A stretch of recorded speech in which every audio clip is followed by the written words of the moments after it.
आपने कैसे रहना इस संसार में, ये अलल पंखी के अलल पक्षी के बच्चों की तरह। अब वो यहाँ आए, यहाँ आसपास उस वन में पक्षी पशुओं के साथ रह रहे हैं, लेकिन वो एक पल भी वहाँ जाने को नहीं भूलते कि एक बार हम उड़न जोगे हो जावा, उसी दिन भाग जावांगे यहाँ से। नमस्कार दोस्तों, संत कबीर जी ने क्या खूब कहा है, अलल पंख अनुराग है, सुन मंडल रहे धीर, दास गरीब उधारिया, सतगुरु मिले कबीर। दोस्तों, आज इस वीडियो के माध्यम से एक ऐसा पक्षी के बारे में जानेंगे जो कि इतना शक्तिशाली है, वो 5 हाथियों को अपने पंजे और मुंह में दबाकर उड़ जाता था। दोस्तों, सदग्रंथों में इस पक्षी का भी विवरण आता है। यह आकाश में रहता था, बहुत शक्तिशाली था। वर्तमान में प्रदूषण के कारण बहुत सारी पक्षियों का नाम निशान भी नहीं बचा। यह अलल पक्षी भी द्वापर युग तक इसकी प्रजातियां जीवित रहा, फिर लुप्त हो गया। अलल पक्षी हमेशा आकाश में रहने के कारण इसे संतों के भाषा में अनल पंख भी कहा जाता था। यह पक्षी का 4 पैर होता था, आगे का पैर छोटा और पीछे का पैर अगले से 4 गुना बड़ा होता था। यह पक्षी अपने पैर और मुंह से 5 हाथियों को भी एक बार में लेकर उड़ जाता था। यह पक्षी केवल केलों के वनों के आसपास में घूमते थे, क्योंकि अलल मादा पक्षी यह आकाश से ही अंडा उत्पन्न कर देता था। यह पृथ्वी के स्थानों पर अंडा छोड़ते थे, जिस स्थानों पर केलों का बहुत बड़ा जंगल। ऐसा इसलिए करते थे क्योंकि केलों का वन 50-60 किलोमीटर का क्षेत्रों में फैला होता था। केलों का पौधा आपस में एक दूसरे में फैले होते हैं और ऊपर से अंडे गिरते समय अंडों का बचाव हो जाता था।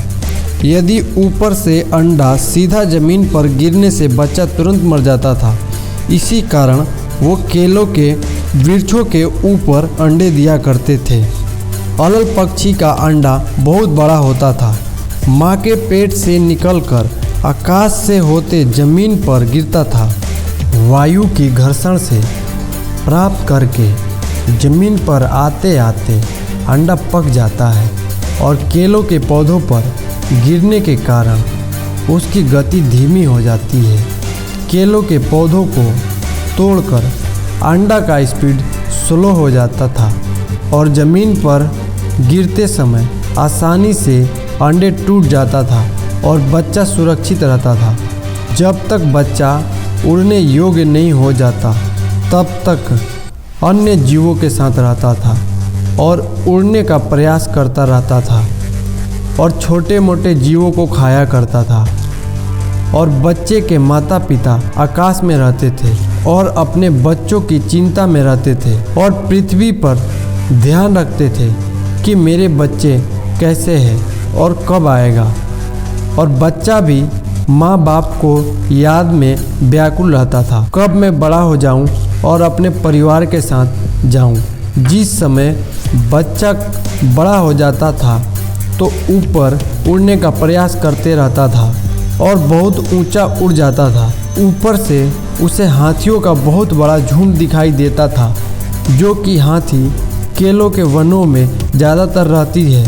अलल पक्षी का बच्चा जब बड़ा हो जाता था तो हाथियों के झुंडों पर झपट्टा मारकर 5 हाथियों को अपने परिवार की भोजन के रूप में उसे आकाश में लेके जाता था और वो लोग इस हाथियों को भोजन करते थे। अलल ध्यान दचा के एक अलल पक्षी होता है, उसको अनल भी बोलते हैं। अनल, अनल माने वायु, यानी वो आकाश वायु में ही रहता है, ऊपर नीचे नहीं आता।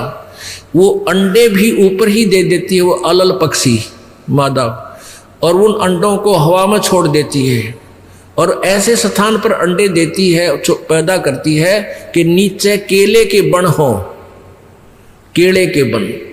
तो केले कैसे फंसे रहा कर, केले के बना बनो आपस में बहुत लंबे लंबे बढ़ जाते हैं।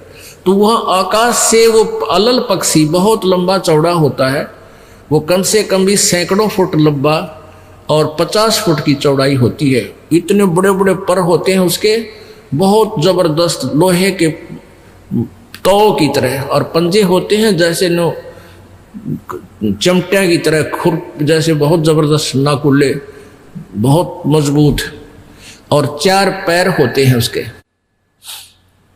पक्षी होता। तो वहां से अंडे छोड़ देती है भगवान हवाला है। अंडे नीचे आते हैं हवा की घर्षण से, वो परवरिश को यानी वो पक जाते हैं। और केले के अच्छे भारा भारा अंडे होते हैं, वो 2-2 दड़ी के, और ऊपर तो 1-1 दड़ी के, 5-5 किलो के, और ऊपर तो आते ही वो केलों के पत्तों पर आकर गिरते हैं। उन केलों को तोड़ते हुए सपीटते नीचे आते हैं।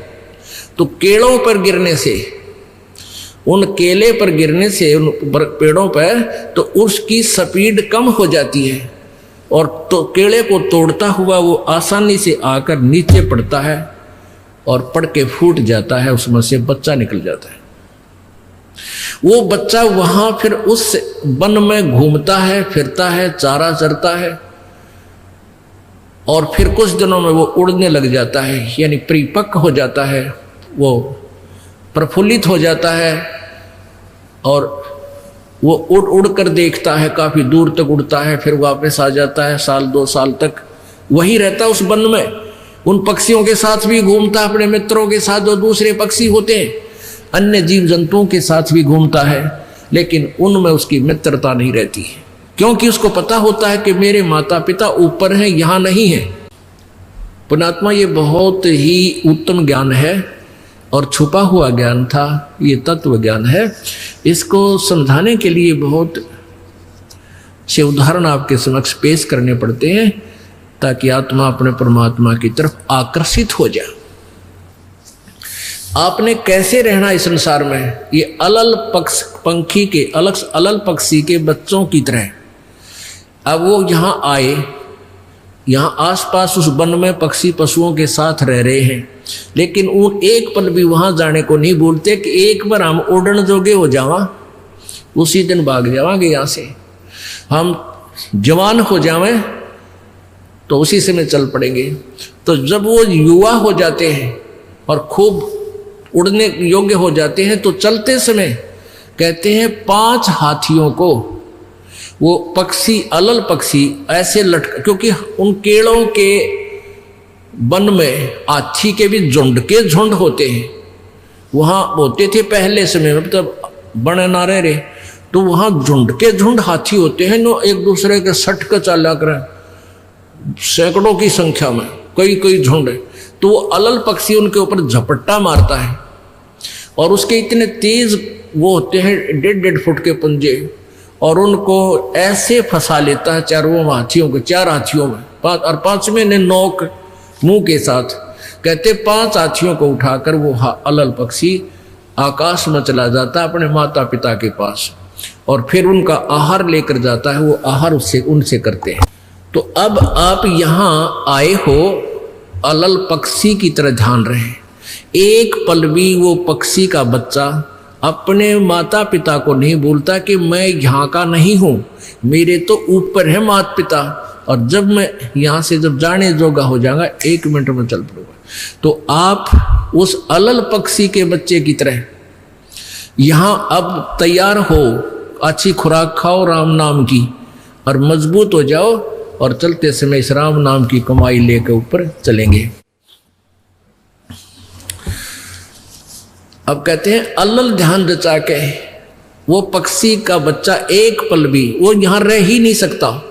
उसको ये पता होता है, कॉमन सेंस होती है कुदरती, कि मेरे माता पिता वहाँ है, जिस दिन मैं यहाँ से जाने योग्य हो जाऊंगा 1 पल नहीं रहूँ यहाँ पर।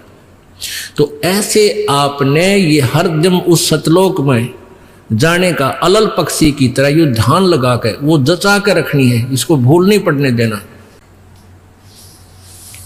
मकर तार का खेल कांगना अलल ध्यान रचा के, और बैठ विश्वास सेज बिछा के,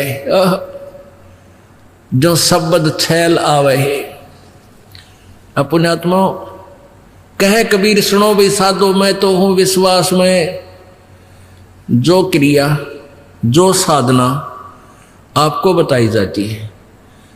वो साधना वो है जो सब सदग्रंथों में प्रमाणित है, और वो है जिन महापुरुषों ने परमात्मा पाया, उन्होंने भी यही क्रियाएं की। तो आप एक विश्वास रूपी सेज पे, जैसे दुल्हन होती है अपने पति के इंतजार में वो बैठ जाती है, तो ऐसे ही कहते तू अपना विश्वास रूपी सेज बिछा के इंतजार कर उस परम पिता के आने की। विश्वास तेरी सेज है, यानी तेरा विश्वास है तो मालिक आवेगा, और विश्वास नहीं है तो ही वहां से चला गया कि तो फिर पति कहाँ मिलेगा। कहने का भाव ये है कि डगमग नहीं होना है, अपना विश्वास दृढ़ रखना, जो बताया गया ये विधि और यही भक्ति आपको परमात्मा मिलाएगी। यानी शब्द छैल का अर्थ है वो अविनाशी परमात्मा, शब्द अर्थ अविनाशी को कहते हैं। अविनाशी परमेश्वर तेरा पति तुझे वहां लेने आएगा, और इस प्रकार हम परमात्मा पाएंगे। बोलो सतगुरुदेव।